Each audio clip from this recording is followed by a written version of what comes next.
Company.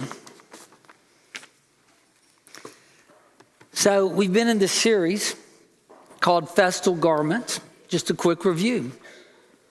We started out with Esther. And if you remember, Esther was about redemption, but we called it actually the Great Reversal because it looked like God's people were going to be destroyed, but he worked through Esther to save them.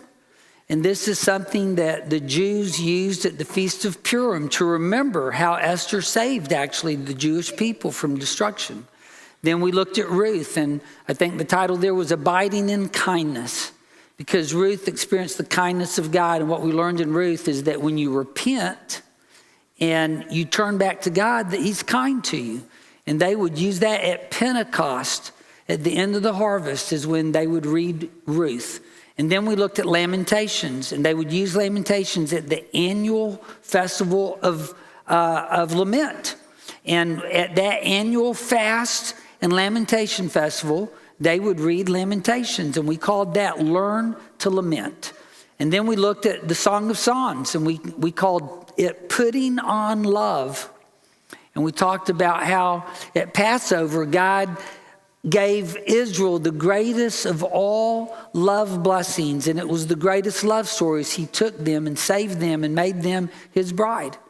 And then last week was our first part in Ecclesiastes, and Ecclesiastes is about, we're calling it the garment of vexation, is what we're calling it, because Solomon over and over again says that everything seems to be hebel or empty. He's vexed by it. He can't understand it because life is beyond his ability to completely understand. And they would read this at the Feast of Booths. And so the Feast of Booths or the Feast of Weeks is where they would go live in booths for a while to remember when they were walking in the wilderness for 40 years. And they had to live in tents. And so it's a reminder that we all go through a wilderness. You can't go through this life without going through a wilderness.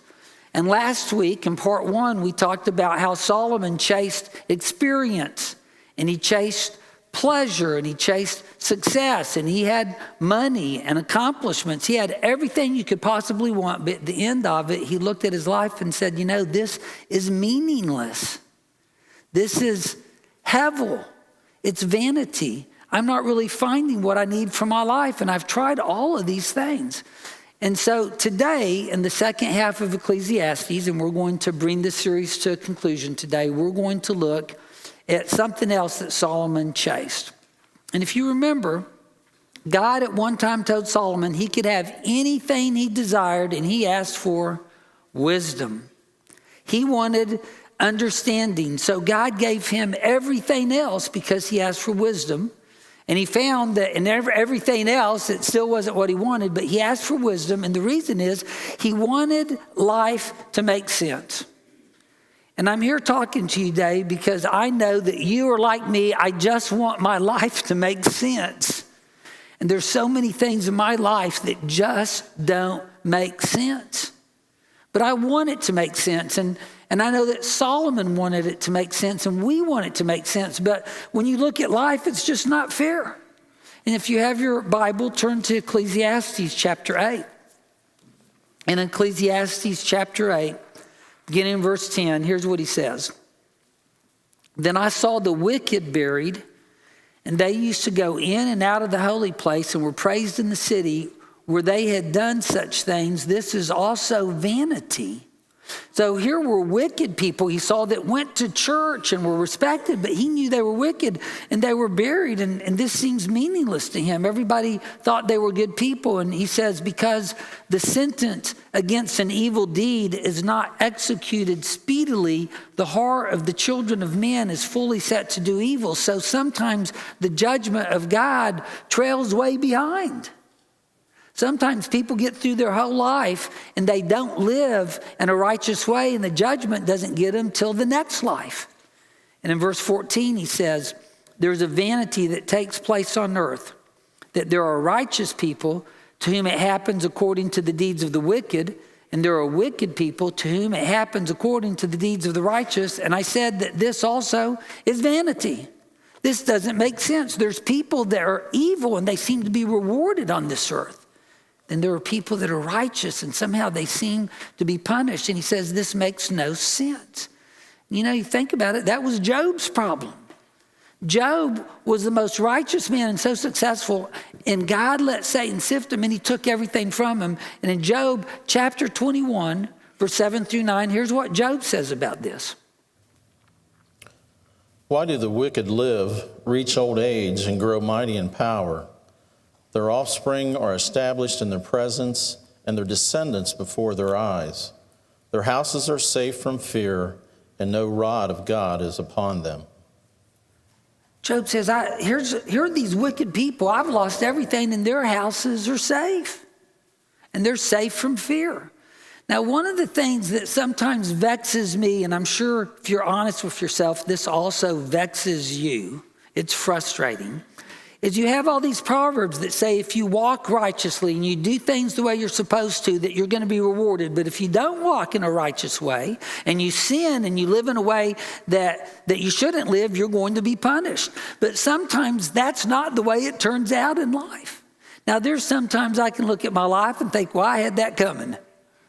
You know, I deserve that.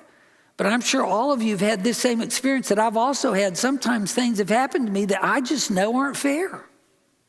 And of course, somebody explained this to me one time. They said, well, you have to understand there's general proverbs and universal proverbs. And universal proverbs means it's right every time. So universals, if I take my phone and drop it, let go of it, it's going to fall every time. Unless you're in space, I guess. But it's a general proverb when it happens most of the time. So most of the time when you live the way you ought to, God's going to reward you. But we all know it doesn't happen that way all the time. So in Ecclesiastes chapter 3, Solomon says this in verse 16. Moreover, I saw under the sun that in the place of justice, even there was wickedness, and in the place of righteousness, even there was wickedness. And I said in my heart, God will judge the righteous and the wicked, for there's a time for every matter and for every work. So does that make you feel any better? He says, hey, the wicked are going to be judged later and the righteous rewarded later. So, don't worry about it. How's that work for you? That's not real consoling to me. When injustice is being done, it's just not that consoling to me sometimes to think that God's going to make it right in the future. Sometimes I'm worried I'm still going to get ripped off because all I can see is what's here right now. But we have to remember that there's so much that God is doing and does and that he's at work in that we just can't see. Look at Ecclesiastes chapter 8, verse 16 through 17. And he says, when I applied my heart to know wisdom and to see the business that is done on earth, how neither day nor night do one's eyes sleep. Then, he says, I tried so hard I didn't even sleep thinking about this. And then I saw all the work of God that men cannot find out the work that is done under the sun. However, much men may toil in seeking, he will not find it out. Even though a wise man claims to know, he cannot find it out. He's saying there is no way that you can learn everything that God does. There's no way that you can understand God's reason for the way everything is. You can't grab God's mind and understand it. We just can't do that. In fact, in chapter 11, verse 5, he gives an example of this. He says, as you do not know the way the Spirit comes to the bones in the womb of a woman with child, so you do not know the work of God who makes everything. And as Christians, we believe, don't we, that life is more than flesh and blood, but somehow in the very womb, God places a spirit and life starts in that womb. God puts that spirit there. We don't know how that happens, but that's exactly how life starts. And he says, you can't understand how the spirit gets into the womb and gets into the bones of that little infant, and you can't understand everything that God does. But we can complain a little bit about what God does, can't we? We can complain about our circumstances. And a lot of times we say, well, hang on, I'm not like Job. I'm not a complainer, but sometimes we are.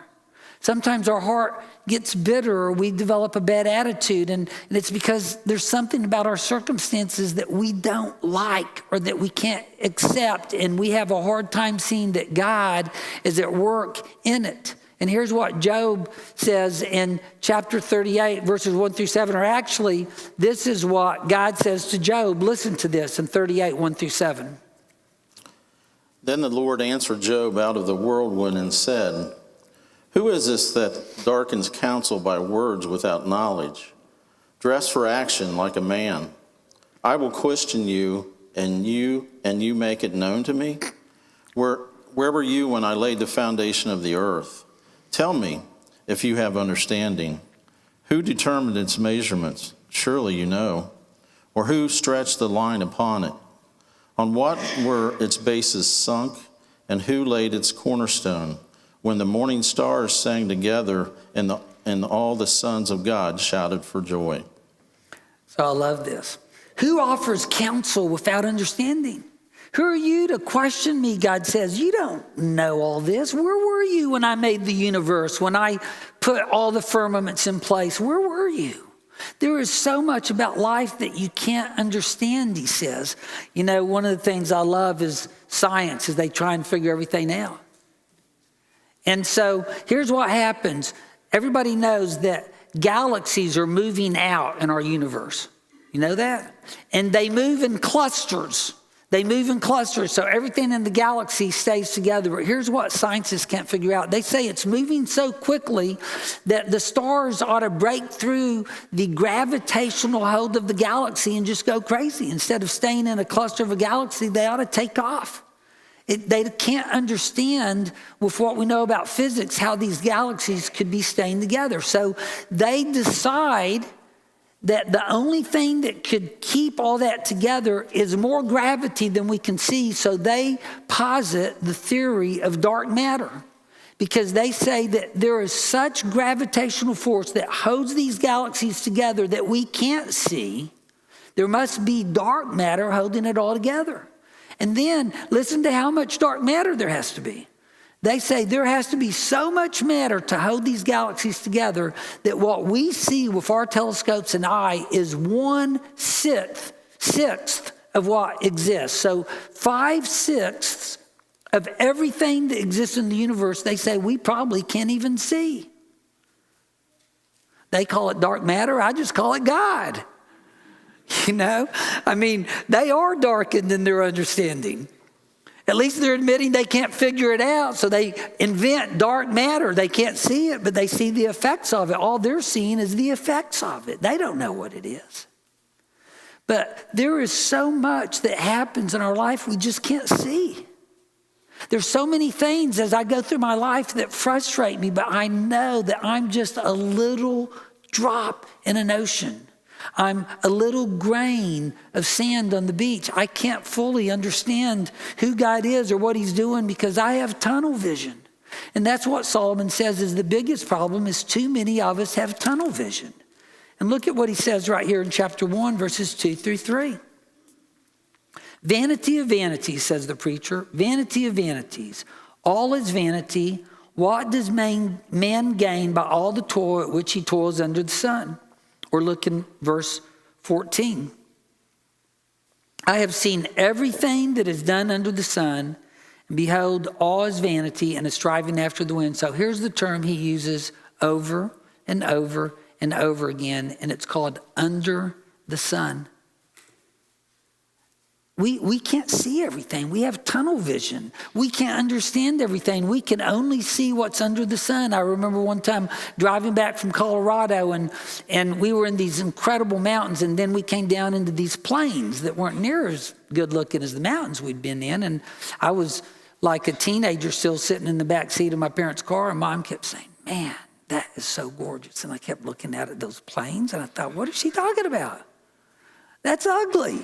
We've been in these great mountains, and she kept going on and on about how beautiful it was. And I thought my mother lost her mind. Finally, I leaned over and looked up, and above the window of the car, there was the biggest mountain, snow-capped mountain I'd ever seen. And we don't look up enough. We don't look beyond ourselves enough, and we're frustrated because we're trying to live our life with the little finite amount of knowledge that we have. And what we learn here is the finite can never understand the infinite. And so here's what Job, or what God says to Job in chapter 40, verse 1 through 2. And the Lord said to Job, shall a fault finder contend with the Almighty? He who argues with God, let him answer it. I love that. He's a fault finder. How many of y'all are fault finders? Don't raise your hand. But if I asked you, I hope you all would raise your hand. You know, I'm really good at finding fault. And I say I like to find it so I can fix it. The truth is I just like finding it. Makes me feel like I'm smart or something. The frustrating thing is I can rarely resolve the faults that I find, mostly because they're in other people. And I can't resolve mine. And, you know, I mean, that's a problem. But he says, Job, you're a fault finder. What's wrong with you? God doesn't need us to be fault finders. God's got it all figured out. We have a hard time accepting it, but God has it figured out. And here's the truth. I'm not God, and I'm not the judge. Now, I want y'all to repeat that with me. Are you ready? Here's the first one. Ready? I'm not God. And here's the second one. I'm not the judge. Write that down. Take it home. It'll save your marriage. God calls us to something different than being the judge. And what we find as we go through Ecclesiastes, by the way, is he talks a lot about death. And death is this wake-up call for Solomon. And in Ecclesiastes chapter 5, verse 15, he's going to say this about death. He says, as he came from his mother's womb, he shall go again, naked as he came, and shall take nothing for his toil that he may carry away in his hand. So someday, you're going to either be in ashes and in a little urn, or you're going to be flesh and bone that will eventually turn to dust in a coffin, and there's not going to be anything in your hand. And you know, you can't take anything with you. You just go the way you came with nothing. Now, death was originally a consequence of sin, right? That's why death came. But think about this for a second. God said, okay, you're going to die now because of what you did. But they were still living 800 or 900 years. I mean, they were living a long time. I'd love to live 200 or 300, you know. But guess what happened? Men got so wicked that God brought a flood to destroy all of them. And listen to what he says in Genesis chapter 6, verse 3. Then the Lord said, my spirit shall not abide in man forever, for he is flesh. His days shall be 120 years. He says, I'm not going to keep fighting with man forever. They're too big a hassle. You give men 800 or 900 years to live, and they think they're God. They think they're never going to die. They become proudful. In Genesis 11, they decide to make a name for themselves, and they build the Tower of Babel. We're just full of pride. And God says, if I let them live that long, they're going to even be worse. But maybe if I only let them live to be about 120, Virginia may get there. I don't know about the rest of you. But, you know, maybe if I live to be 120, they'll be more aware they're going to die someday. Because we're all going to die someday. In Ecclesiastes chapter 9, verse 11 through 12, he says this.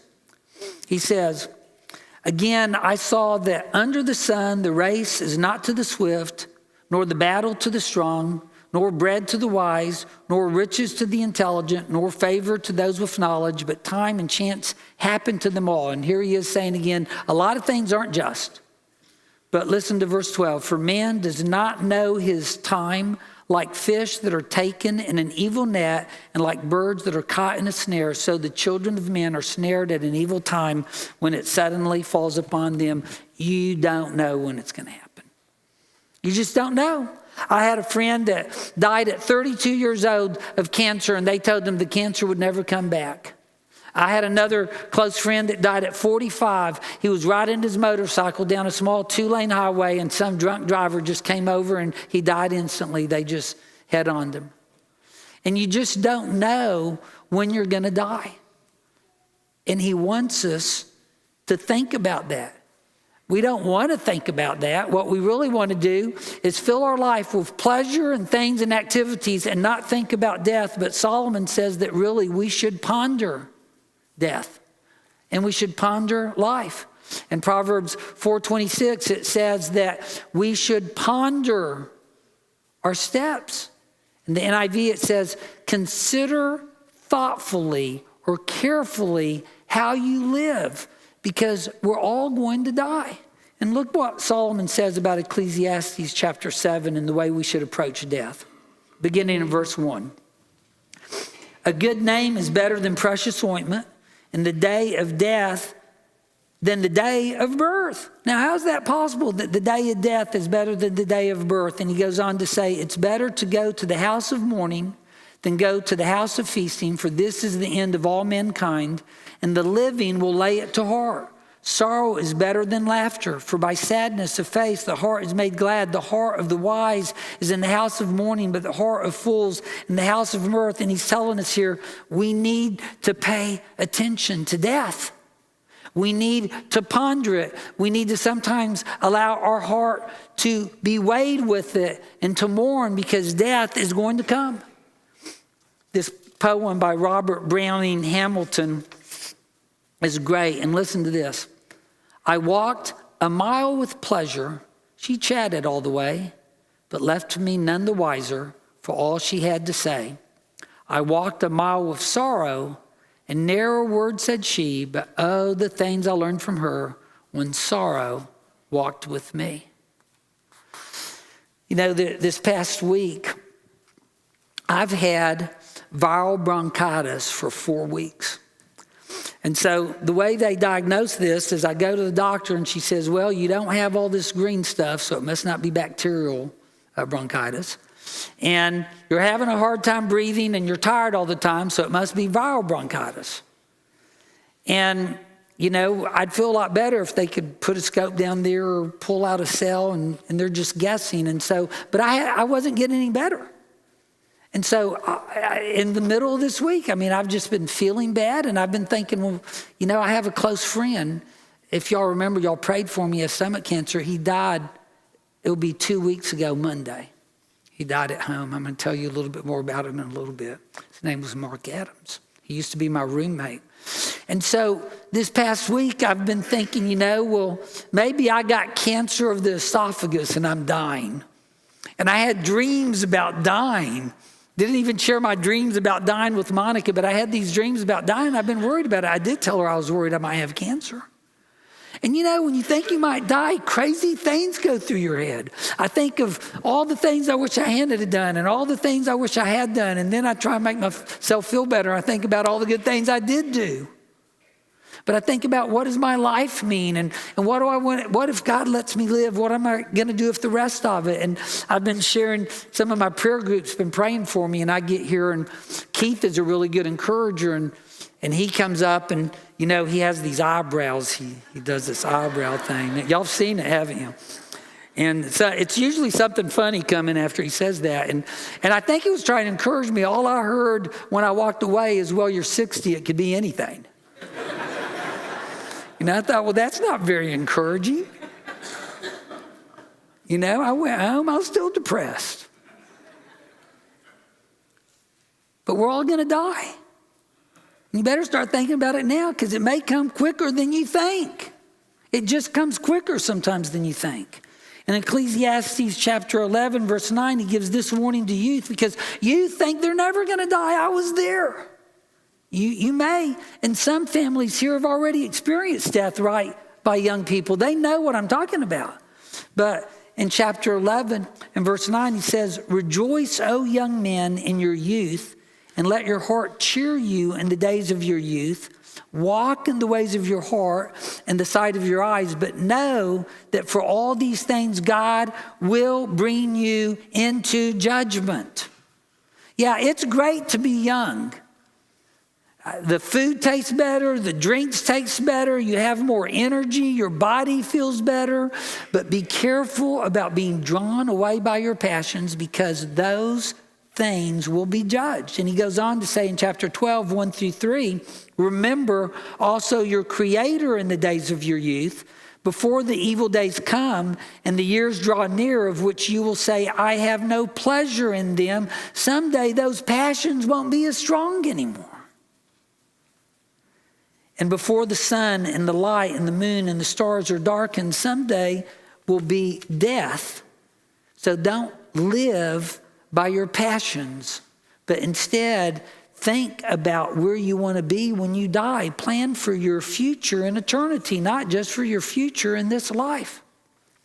And what you have to do is you have to learn the secret.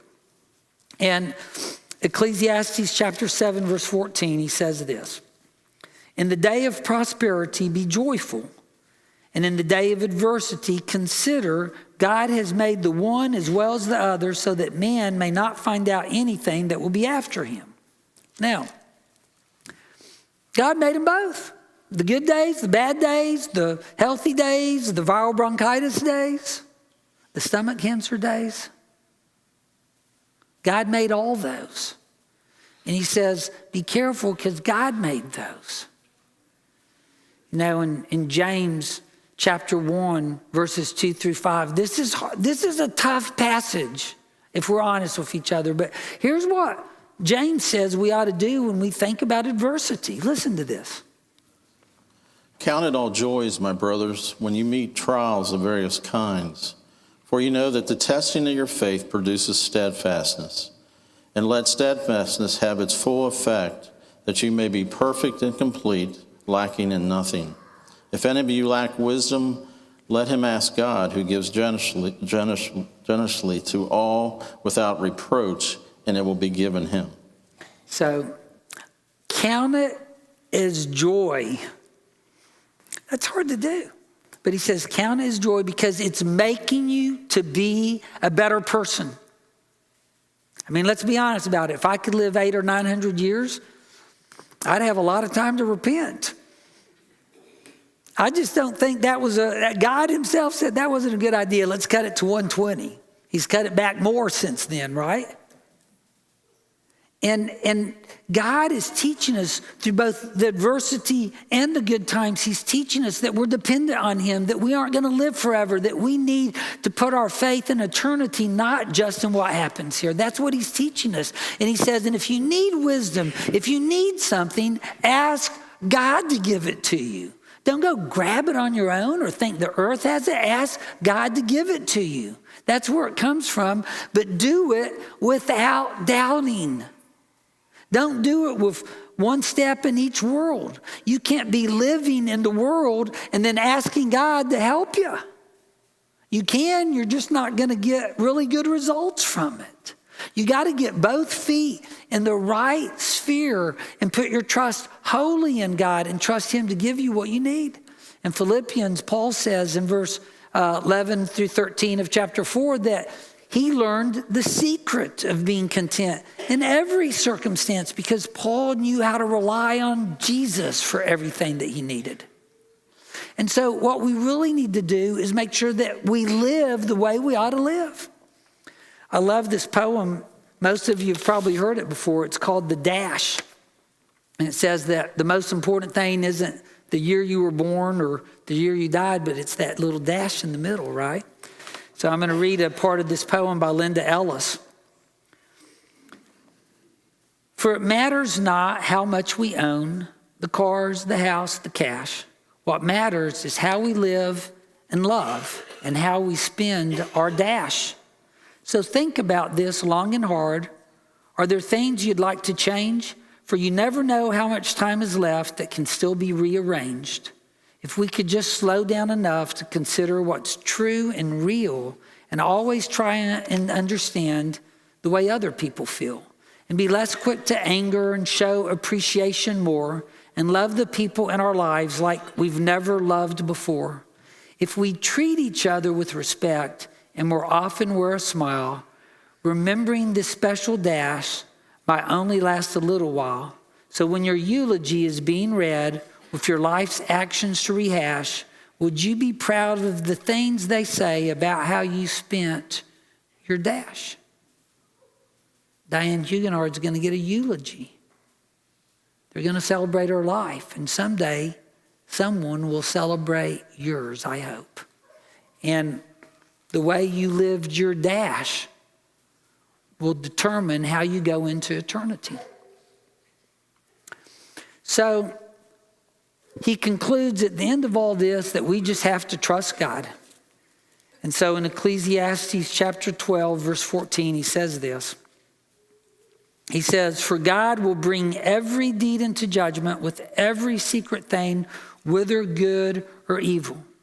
God's going to take care of all this. In Proverbs chapter 3, verse 5, it says, "Lean not on your own understanding." God's going to judge everything. Trust God for all the things you don't understand, and there's going to be plenty of them that frustrate you and challenge your faith, but trust God, because God will bring everything into account, and he will judge in the afterlife the wicked and reward the righteous. That's what he's going to do. In 2 Corinthians chapter 4, verse 16 through 18, Paul says this about the way we ought to think about our life. Our self is wasting away. Our inner self is being renewed day by day. For this light momentary affliction is preparing us an eternal weight of glory beyond all comparison. As we look not to the things that are seen, but to the things that are unseen. For the things that are seen are transient, but the things that are unseen are eternal. As we look not to the things that are seen, but to the things that are unseen, for the things that are seen are transient, but the things that are unseen are eternal. So, Friday, I guess 2 weeks ago, my brother went to the hospital to see my friend Mark Adams. 62 years old, he would have been 63 this year. I'm 63. We were born in the same glorious year, 1959. And by then it had already been determined that there was nothing they could do for him. They were going to send him home on hospice. He wanted to go home to die. So my brother went there and he was in the bed, very weak. They said, one thing you need to know, when we take that IV out, hospice will not give you an IV. They'll only treat you for comfort. And his stomach could not hold food down. So pulling that IV meant he wasn't going to live much longer. And he held the phone up to his ear so I could talk to him. It's my final words with my friend. We were roommates for about 3 years, about 30 years ago now, maybe longer than that, a long time ago. We weren't living in the Lord, and I told you all a few weeks ago that he said, "What a great thing. You're a minister and I'm a deacon in my church." And I said, "Praise God for that." God got a hold of our lives.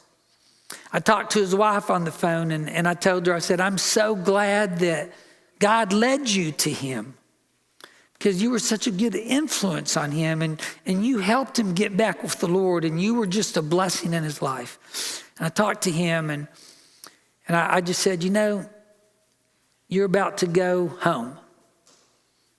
And I just want you to know that when you get there, keep your eyes open, watch for me, because I'm not very far behind you."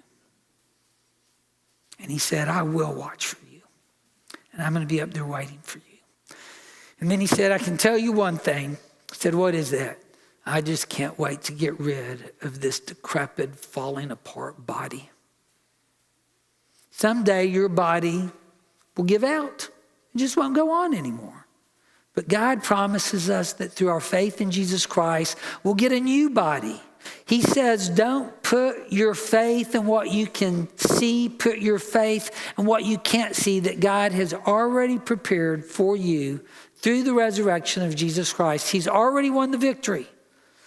Jesus is building that home for us.